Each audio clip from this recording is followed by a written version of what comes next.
Ya estamos de regreso para seguir hablando de la boda de César Yáñez, uno de los hombres más cercanos a Andrés Manuel López Obrador. Para mí, el evento, yo lo uso como pretexto para tocar 4 temas que a mí se me hacen de la mayor importancia para cualquier democracia liberal y son temas sobre los cuales han curiosamente salido libros en los últimos años de grandes filósofos políticos. El primero de ellos tiene que ver la relación entre la moral pública y la moral privada. Si es una y debe de ser una, si son dos, y si son dos, cuál es la relación entre ellas, etcétera. El segundo tema es el de la coherencia entre tu vida privada y tus posturas públicas. ¿Debe o no debe de haber una coherencia? Si sí, ¿por qué? Si no, ¿por qué no? El tercer tema es el de la hipocresía en la política. El rol que juega, qué tan presente está, qué impacto tiene, etcétera. Y el último tema es la división público-privado.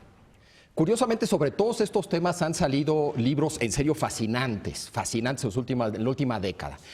Empiezo por el último, público y privado, porque uno escucha, ahorita lo escuché, no, pues cada quien se casa como quiere, es un tema privado, es dinero privado, etcétera, etcétera. Lo primero que yo diría es que esa división está disputa, y si algo caracteriza a la izquierda es en criticar la manera en que ha sido trazado lo público y lo privado a lo largo de la historia. Cuando arranca el proceso de industrialización, el dueño de la fábrica, el empresario, decía que lo que ocurría en la fábrica era privado.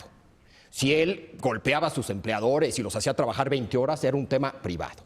Se ganó esa lucha y lo que sucede en la fábrica es ahora público. El matrimonio y la casa, tema privado. Lo que ocurre en mi casa es privado. Si yo golpeo a mi esposa, a nadie le debe de importar. Bueno, esa batalla en particular se ganó. Entonces, lo que es importante apenas, no estoy diciendo que no exista la esfera pública y la esfera de lo privado, lo que estoy diciendo es que es una división, una disputa política. Y yo diría que en el caso de una boda, no es un evento privado. Uno se casa por el Estado y o por la iglesia.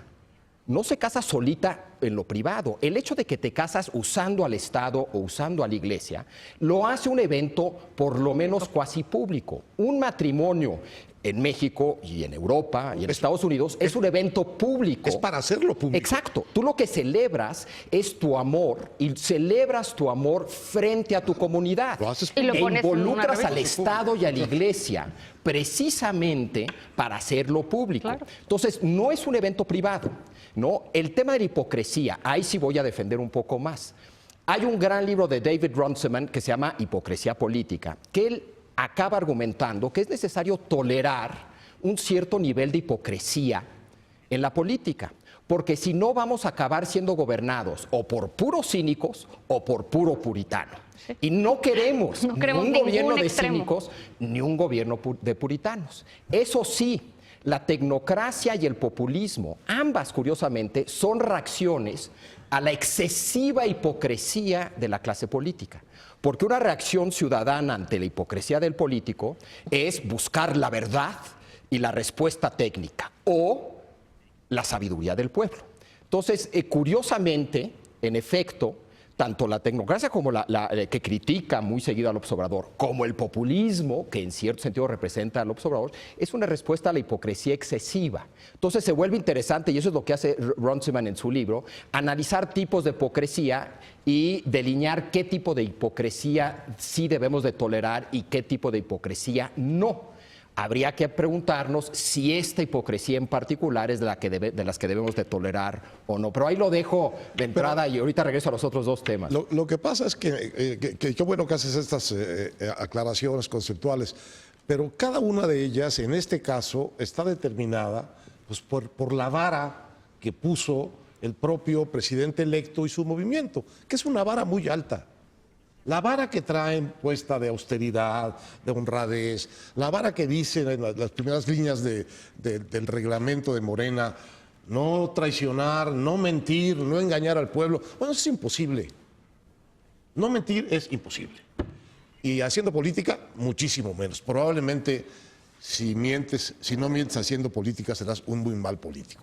Ponle la vara muy alta, es una vara muy demagógica. Y en cierto modo hay algo de justicia poética y política en que una boda finalmente, como dice Jorge, pues como son esas bodas de esos precios y de esas influencias, se vuelve un gran escándalo porque la vara con la que hay que medir es esta vara pues exagerada, hipócrita y moralina, que es vamos a ser austeros. Entonces, ¿todos ustedes van a ser pobres? Porque hubo por ahí algunas críticas bastante elitistas y de muy mala leche, diciendo, entonces estos no son pobres, entonces estos lo que quieren es ser ricos, entonces lo que ellos quieren es vivir como ricos. ¿Y por qué no? ¿Por qué no? ¿Por qué no van a querer vivir como ricos? ¿Por qué no van a vivir como ricos si son ricos? El ser ricos o no ser ricos los desautoriza políticamente, no, salvo por la vara que dice gobierno rico en medio de un pueblo pobre. ¿Esa es tu vara? Pues te vas a tropezar con ella cada rato, yo creo. Mira, curiosamente, perdón, sí, Jorge. ¿Querías entrar? No, adelante, Javier, pero no. Iba a decir, uno de mis cuatro sigue. temas es el de la coherencia de la vida privada con tus posturas públicas. Y hay un libro maravilloso de un filósofo canadiense que tristemente murió hace poco, que se llama, el título, ¿Por qué eres tan rico si eres un igualitario? Que precisamente analiza uno de los grandes filósofos que fue a lo largo de su vida un marxista prominente, dejó al final de su vida el marxismo, pero también rechazaba el liberalismo de izquierda como alternativa. Pero lo que él argumenta en ese libro es que como marxista sí es posible tener un comportamiento en privado y ser un marxista coherente. Engels, crítico del capitalismo, tenía fábricas, ¿no? Entonces, pero él dice que dado que era un proceso histórico inevitable, el rol del individuo y de la moral individual no tenía ningún papel.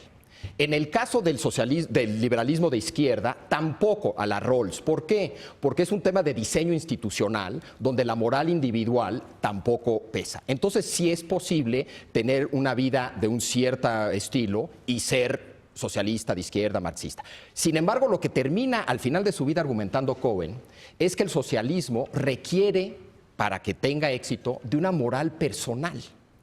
Entonces ahí sí ya la moral personal y tu vida privada se vuelven relevantes.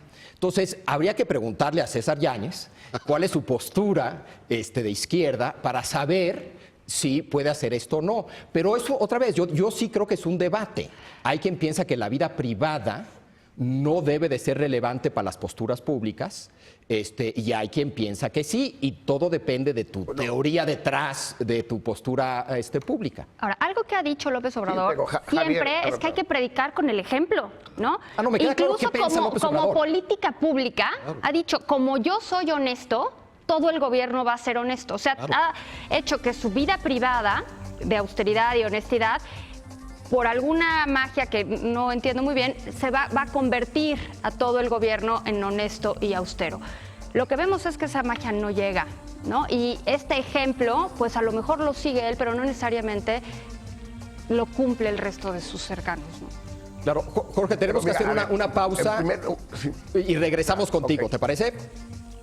Hacemos una pausa y regresamos a seguir hablando de este tema brevemente porque tenemos otros dos temas que también son importantes y relevantes para México. Quédese aquí, que continúa la hora de opinar.